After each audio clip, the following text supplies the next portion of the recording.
I just want to thank Michael Connell, my advisor, for always being there for me through the good times and the bad. As a young freshman, I didn't have the best start at Monmouth College, but he got me through, so thank you.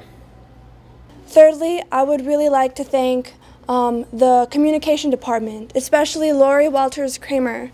She's my advisor, and she's one of the role models that I want to continue. And I fell in love with advocacy and communication in general, and I just hope to one day maybe be like her.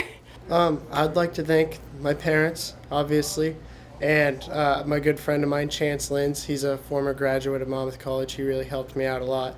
And definitely my professors, Logan Mayfield and Marta Tucker. They were the best and probably can't be beaten. Throughout my time at Monmouth College, I had the opportunity to learn about arts, but sciences, and also history.